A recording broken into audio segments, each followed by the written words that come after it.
Good morning. Thank you for being here bright and early. As everybody knows, on September 20th, there was a hurricane, Hurricane Maria in Puerto Rico, which caused tremendous damage, 500,000 homes damaged, etc. New York was very fast to respond, and it was a beautiful outpouring of support from New Yorkers who have a special connection with the people of Puerto Rico, and they saw the need and they responded. We sent down thousands of personnel, National Guard, health personnel, etc. And the philanthropies all stepped up and contributed, and it was probably the most united effort that I've ever seen by the state of New York in responding to a crisis like this one. Unfortunately, the crisis is still unabated. Unfortunately, the federal government never really stepped up to the plate the way we would hope.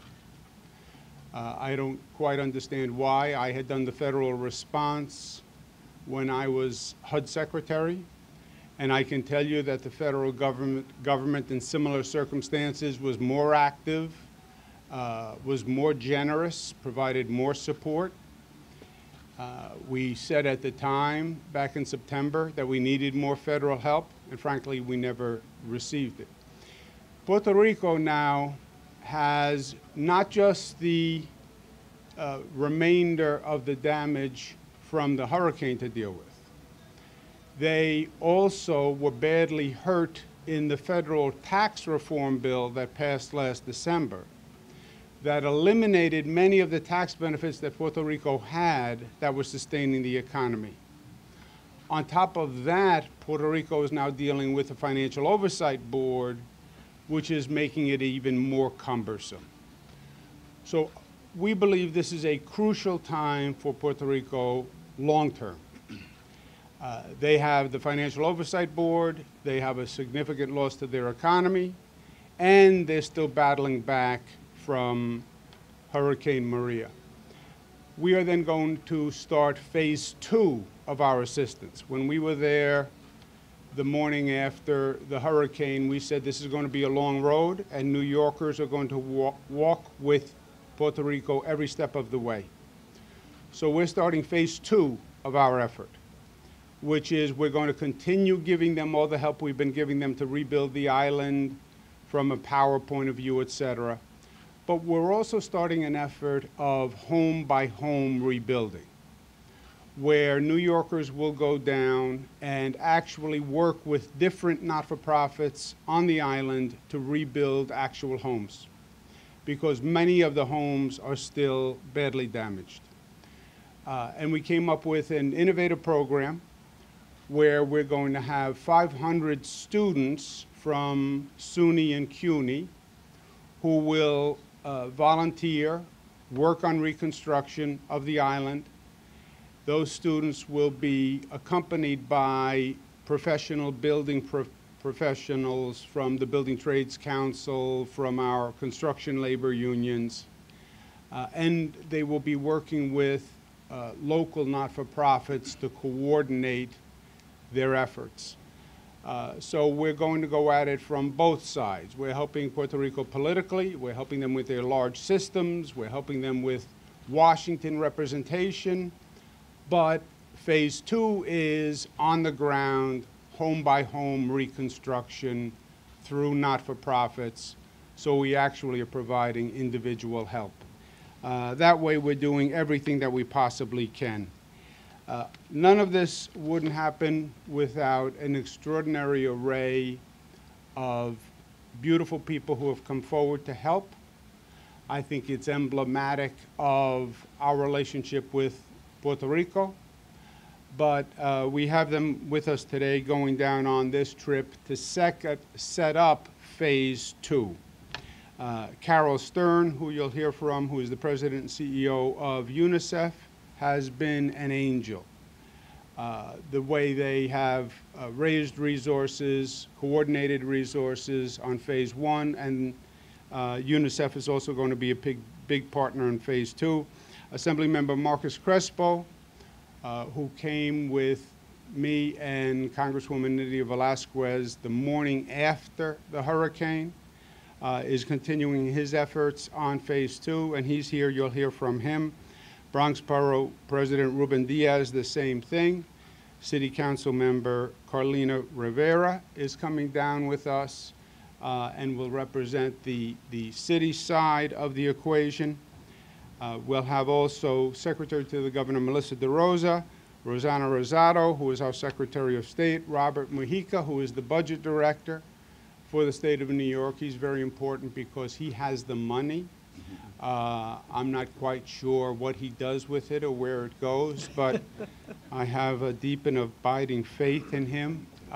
He's also from Puerto Rican ancestry, so this is special for Mr. Mujica. Gil Quinones, who is the President and CEO of the New York Power Authority, who has been involved from day one, because one of the big pieces here was getting the power back. And the progress we've made in power has been due in large part to the partnership with New York. We had New York utility workers go down to Puerto Rico. At one point, you could drive around San Juan, you saw more Con Ed trucks than you would see in Manhattan. So his expertise and technology has been key. We have Javidan Rodriguez, who is the president of the SUNY University in Albany, who's going to be coordinating the students from SUNY, and he's coming down firsthand to see what it's going to look like. Edwin Melendez, who's the director of the Center for Puerto Rico American Studies, Hunter College, CUNY. He will be coordinating the CUNY side of the response. And we have Tonio Burgos, who's been a long-time advocate for Puerto Rico and a New York State government expert and personal friend, and this is very important for him, and he's helping work with the philanthropies to get additional philanthropic money to come into Puerto Rico. So it's the storm plus that Puerto Rico has to deal with. It's the storm, the aftermath of the storm. It's the Financial Oversight Board that has made management more difficult, and it's the loss of tax benefits in this federal tax bill. I am disappointed in the way the federal government has responded. I think it's more of a political response that feeds into their anti-immigrant, anti-diversity political philosophy. The problem there is that the people of Puerto Rico are not immigrants. They are American citizens, And I think that's a fact that has been lost on this federal administration. And they have not been treated like American citizens. They've been treated like second-class citizens. We in New York have a different relationship and a different connection, and we're going to be doing everything we can. With that, I'm going to turn it over to Carol Stern, who's the President and CEO of UNICEF, and then you'll hear from Marcus Crespo on behalf of the delegation. Thank you. At UNICEF, when we say every child, we mean every child. We do whatever it takes to save every child and to ensure that that child has a life worth living by being educated and having an opportunity to learn, grow, dream, just as we would want for our own children. And so when the storm hit Puerto Rico and we saw the extent of the damage, there was no question as to whether we would respond. It was more, how will we respond? It is not a place where UNICEF generally works. We work in the developing world overwhelmingly. And so we looked around to see who was doing what that we could partner with. And we were very struck by the fact that the governor's team was on a plane down there doing investigation and asking, what do you need? How can we help? Not making decisions in advance of that. And that was the primary driver that had me pick up the phone. In phase 1 of this partnership, we've been very, very proud to stand with the governor's team and with our partner UPS in getting supplies down to the island and in helping to get those necessities that were most needed. But I have to say that phase 2 is really exciting for UNICEF because we are the organization that believes our youth are the ones that will inherit this world. Our youth are the ones whose voices need to be heard. And in this particular project, the governor is not just listening to youth, he is empowering them to be the solution. And that is a really exciting thing for UNICEF to join with.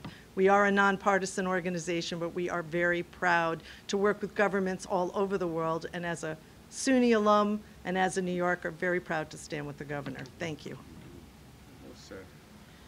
Good morning, everyone. Assemblyman Marcos Crespo. And yes, I was on that first flight with the governor to Puerto Rico. But you know what strikes me as we stand here today is you look at this incredible array of leaders whose expertise, knowledge, their networks can make such an incredible difference. But in order to make all of that work, you need leadership that knows how to bring people together, how to organize these efforts, and how to make things function at a time when everything seems dysfunctional. And in the midst of this storm and in the crisis and in that suffering, that leader who brought us all together and made things happen is Governor Andrew Cuomo. And when he launched this New York Stands with Puerto Rico effort, it wasn't just that first day when so many cameras were rolling. It has been a consistent operation to respond every step of the way, and it continues to be as aggressive as it was day one this many months later. Now, what strikes me is that, you know, the governor's absolutely right. You have all of these issues that are affecting Puerto Rico, the economic issues, the political issues. But while there is so much work going on there, one thing the governor has not forgotten, and none of us want to forget, and that is the very people, those American citizens, those Puerto Rican residents that are still sitting in a living room where the rooftop is gone, where plumbing doesn't work, where water's not running, where power is still unavailable or inconsistent. He has not forgotten, and we will not forget those families. And this phase two is the very way in which we respond to them. This isn't about anything else but reaching families who are still suffering tremendously. And while FEMA is offering them loans, the governor's saying, I'm bringing resources and personnel to fix your problems, to help you live a better quality of life while we see this through. And to me, there's no greater example of leadership and what an executive owes its citizens. Let me tell you something. While the President of the United States is threatening to shut down government over a non-existing caravan of immigrants supposedly bombarding our borders, he seems to be forgetting the plight of 3+ million American citizens and many more in the Virgin Islands and in other areas that have been recently hit by natural disasters. He doesn't care about that. He doesn't care about his responsibility to respond to the needs of American citizens, and he's more concerned about this non-existing threat because it's just politically convenient to his message. But I'm grateful that while we have a failure in executive leadership in Washington, in New York, we have an example of what that's supposed to look like, how it's supposed to function, and the beneficiaries of that are my family, my brothers and sisters, the family members of so many of us here who are still living on the island, still suffering every day. And I could not be more grateful, Governor, for your leadership and for making sure that we are all responding where it matters most, and that is to the people of Puerto Rico. Beautiful, beautiful. As you heard from Carol and from the Assembly member, Marcos Crespo, this is personal. It's personal for New Yorkers. The Puerto Rican community is a big part of the New York family. We've all grown up together. We have friends together. We have family together. And we watch the suffering in Puerto Rico, and it is personal. And that's why I want to thank the men and women behind me for stepping up on September 20th and every day since. Also to the people of Puerto Rico who feel that they haven't gotten the help from the federal government, from America, New York is a different story. And I hope that New York is a bright light. And I believe the people of New York represent more the sentiment of Americans than what you're getting from the federal government. Any questions for myself, any of my colleagues?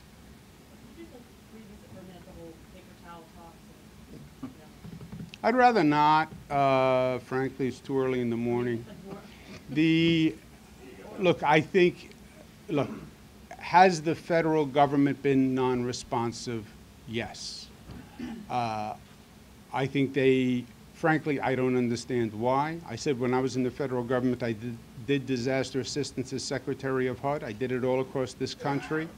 I did it in Haiti, the Dominican Republic, in Ecuador. We were better to foreign countries than we have been to the people of Puerto Rico when I was in the federal government. And I believe it's just part of their political philosophy, where they almost consider the people of Puerto Rico an immigrant group. And they're not. They're U.S. citizens. So in life, you do what you can. And what we can do is organize New York. And you see the people arrayed behind me. These are SUNY. This is CUNY. Borough President Ruben Diaz from the Bronx, where he did an extraordinary job organizing people in the Bronx and donations. Councilmember Rivera from New York City, where obviously there's a big Puerto Rican community. So New York is there. We said we would be there. We said it was a long journey and we'd be there every step of the way. And the federal government will have to account for themselves. Governor, it is a long journey. Can you address the need for speed, knowing full well that hurricane season is months away? And all your efforts to rebuild, restore, relief, whatever, face Mother Nature and her fury and her timetable and her schedule.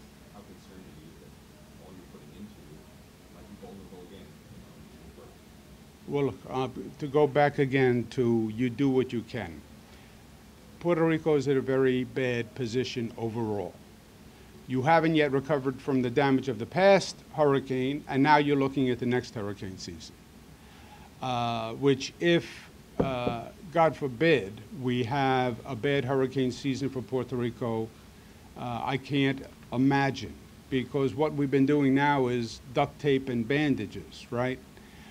We have, when you fly over the island, all you see are these blue rooftops from the plastic tarps that have been used as rooftops. So it's a race against time, there's no doubt. But you do what you can, you know, Mr. Torres, and that's what we're doing here. You do what you can. One final one, Governor, I'll let you go. College kids are beautiful, they're energetic, they're young and strong. I know they'll be under the leadership and guidance of construction experts, but basically, what do you see them actually doing? Swinging hammers? Well, they're young, they're strong, but also we have Marcus Crespo, who's very fit and he's ready. Ruben Diaz, who all those hours in the gym are now actually going to amount to some productive work, because he is really physically fit, and we're going to look at him to carry those 100-pound bags of cement. We have the students. And again, these are college students, so theoretically they're in their physical prime, but we're also going to be partnered and matched with professional building trades personnel, carpenters, electricians, et cetera. And they're going to be matched both in New York. We have representatives from the building trades and the builders who are part of this with us, and they'll be matched with not-for-profits in Puerto Rico who also have the expertise. Helping out physically or Yes, yes. This is not a lot of, no, there's not a lot of intellectual power here. This is building homes in more rural, basic communities. It's light infrastructure work.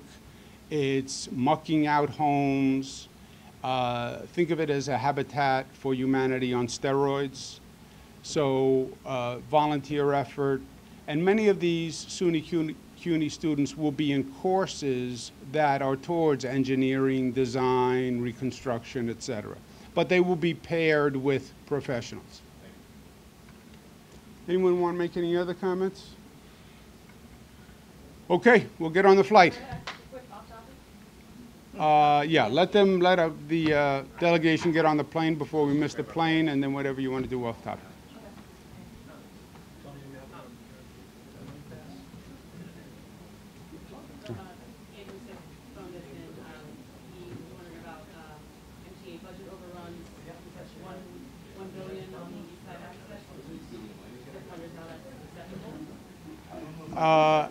Cost overruns are never acceptable. The East Side Access Tunnel has been problematic for many, many, many years. First of all, it's a complicated project. But there are cost overruns. That is unacceptable. It's the old way of doing business, and this was a project that started again years ago.